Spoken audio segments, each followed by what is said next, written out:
Welcome to episode 1 of Peloton Princess Podcast. I'm your host, Jalea.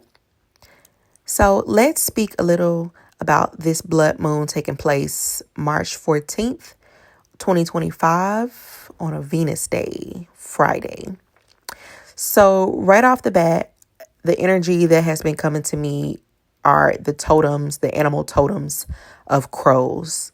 I've been seeing crows everywhere. My backyard, my front yard, on my way to work, on my way home from work, on my lunch break. They're just so loud and they just seem to catch my attention every time I'm outside. Fun fact, a group of crows are called murders, ironically. I recently spoke with a Vedic astrologer, shout out to Josh, who relayed a little bit of my Saturn placement in Vedic astrology. And one of my nakshatras is called Shani. And one way to appease my Saturn placement is to feed murders of crows in a circle. So early March, at the beginning of this month, maybe around the 1st or the 2nd, literally, I bought a bag of crow food off of Amazon, and it still have not arrived just yet. So I am looking forward to that delivery so that I can remedy some of the effects of my Saturn placement. And I do have an Aquarius moon, so and a couple other prominent Saturn placements. So yeah. But crows have long been associated with the spirit world, intelligence, and omens of change. They are the messengers. And as I've been noticing symbols of crows, I've also come across a video from Professor Melanie, the spirit doula, I think just yesterday, where she was speaking on crows. So I'm not the only one receiving energy and messages about crows. So the synchronicities are sinking.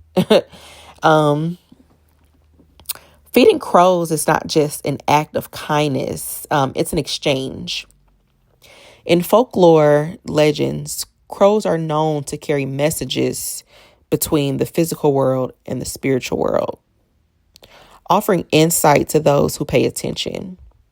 If you've been encountering crows or feeding crows around the same time, crows don't fear death or change. They move with it, adapt to it, and thrive. Along with seeing a repetition of crows throughout these last few weeks, leading up, the same amount of time I've been seeing crows is the same amount of time I've been hearing that song Young Hearts Run Free by Candy Staton. I don't know if it's Staton or Stanton on repeat. I think the song came out in 1976, and the sun was in Gemini, but I'm not for sure. So the lyrics of that song may or may not resonate with some, but the energy of that song is quite potent. So, she says, what's the sense in sharing this one and only life?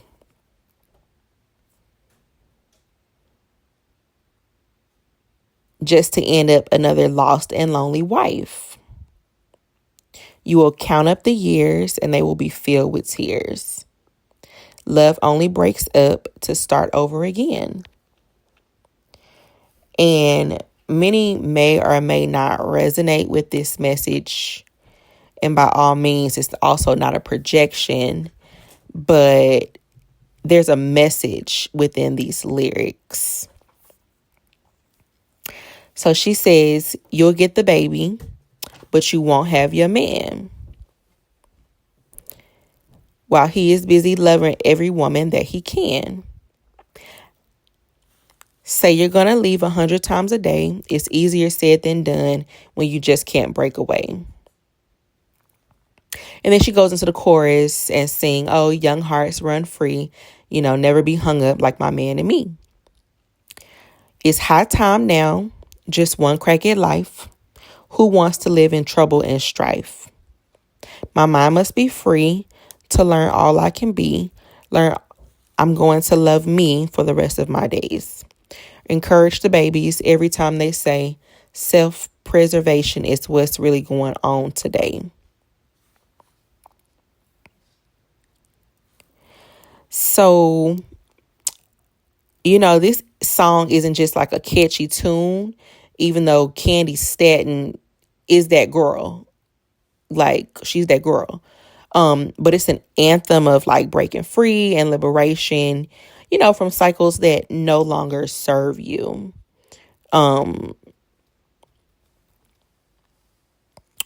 Choosing independence over stagnation. It's about recognizing when it's time to break patterns and set yourself loose from what no longer aligns and serve your greatest and highest good. Whether that be a job, a friendship, a relationship, a location that you live in. What do you need to be free from? It could also be a mindset. I think I heard that song, and then I've just been hearing it in the car, on YouTube, on TV, like ever since, just back to back to back to back on repeat. And it's not just like nostalgia, because again, it was released in 1976. I was born in the early 90s, so shout out to the 90 babies. It's not just nostalgia, but it's more of an invitation for me personally. So again, we arrive at this blood moon on March 14th, and it's a total lunar eclipse. It's an event that signifies dramatic endings and beginnings.